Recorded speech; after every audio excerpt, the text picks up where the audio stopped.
දවසක් ඒවා ඔබ සියලු දෙනාටම මම අද ඔබට ගෙනෙන්නේ වර්තමානයේ වසංගත රෝග තත්ත්වයක් බවට පත් වී ඇති චිකන් ගුනියා රෝග තත්ත්වය පිළිබඳවයි.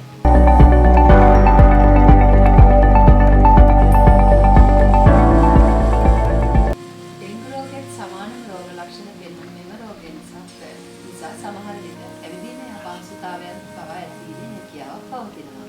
මුලින්ම අප්‍රිකානු රටවලින් සොයා ගන්නා ලද මෙම රෝගයට කුදුවී අපහසුයෙන් ඇවිදින යන තේරුම ඇතිව චිකුන්ගුන්යා යන නම භාවිත කර තිබෙනවා. කුඩා දරුවන්ට පිළිකා රෝග, වකුගඩු රෝග වැනි නිදන්ගත රෝග තත්ත්වවලින් පෙළෙන රෝගීන්ට, ශක්තිකරණය අඩු රෝගීන්ට, ගර්භණී මව්වරුන්ට, වැඩිහිටිය පුද්ගලයන්ට මෙම රෝගය වැළඳීමේදී අවදානම් පරුක ඇතිවීමේ අවදානමක් පවතිනවා. ඩෙන්ගු රෝගය බෝ කරන ඊඩ්ස් ඊජිප්ටයිට්ස්, ඊඩ්ස් ඇල්බපික්ටස් යන මధుර විශේෂ දෙක මගින් වෛරස් රෝගය ඇතිවීම සිද්ධ වෙනවා. බොහෝ විට ඩෙන්ගු රෝගය සහ චිකුන්ගුන්යා රෝගයේ රෝග ලක්ෂණ සමාන රෝග ලක්ෂණ පෙන්වන කරනවා. මෙම රෝගයේ වෛරස් රෝගී තත්ත්වයක්. රෝගකාරක වෛරසය ඇතුල් වෙලා දින 3-5 අතරදී සාමාන්‍යයෙන් රෝග ලක්ෂණ මතුවීම පටන් ගන්නවා. තද උණක් බොහෝ විට සෙල්සියස් 39-40 වැනි උෂ්ණත්වවලට පවා තද උණක් රෝගයට ඇතිවීම රෝග ලක්ෂණවලින් රෝගයට ඇතිවීමේ හැකියාව පවතිනවා. ඒ වගේම තද හිස රදය, වමනය, කලාන්තය වැනි දැඩි ලක්ෂණද, තද හන්දි වේදනාව, මස් පිඩුවල අධික වේදනාව, අධික මහන්සි ගතිය, සමහර අයට බෙල්ලේ හා කොන්දේ වේදනාව ඇති වෙනවා. සමහර අයට බෙල්ල අවට වසා ගැටීමවල ඉඳීමක් ඇති වෙන්න පුළුවන්. රෝග ලක්ෂණ මතුවලා දින 2ක් පමණ වෙන විට ශරීරයේ රතු පැහැති ලප ඇතිවීමක්, දින 3-5 අතර කාලය තුළ රෑෂ් එකක් ආකාරයට එම රතු පැහැති ලප ශරීරය පුරා පැතිර යාමකුත් ඇති වෙන්න පුළුවන්. ඒ වගේම තවත් දින ගණනක් ගත වන විට අධික ලෙස හන්දි වේදනාවක් සහ හන්දිවල හන්දි ඉදිමීමක් සිද්ධ වෙන්න පුළුවන්. ඒ වගේම අර මම මුලින් සඳහන් කරපු විදිහට ශරීරයේ ඇතිවන රෑෂ් එක ටික කාලයක් යනකොට ශරීරය පුරා ඒ රෑෂ් එක ඇතිවෙච්ච තැන්වල කළු පැහැයක් ඇති වෙන්න පුළුවන්. එය මෙම රෝගයට ආවේනික රෝග ලක්ෂණ. එම කළු පැහැති ස්ථාන ලෙස විශේෂයෙන්ම නාසය, අත් සහ පාදවල ඇතිවීමේ හැකියාව පවතිනවා. මෙම රෝගය නිසා ඇතිවන හන්දි වේදනාව දීර්ඝ කාලීනව පැවතීමේ හැකියාව පවතිනවා.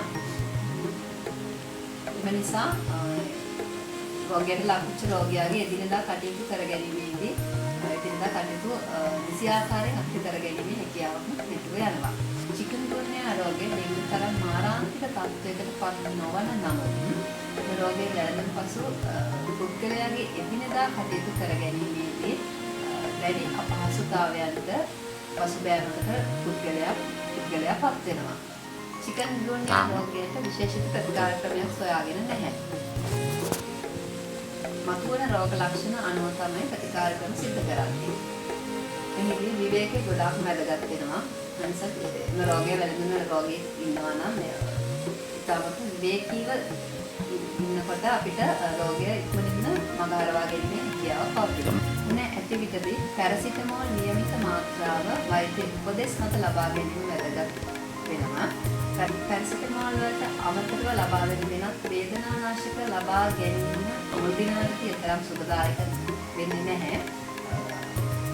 අපි වෙනත් ඖෂධයක් ලබා ගන්නවා නම් අනිවාර්යයෙන්ම වෛද්‍ය උපදෙස් ලබා ගැනීම කරන්නම ඕන.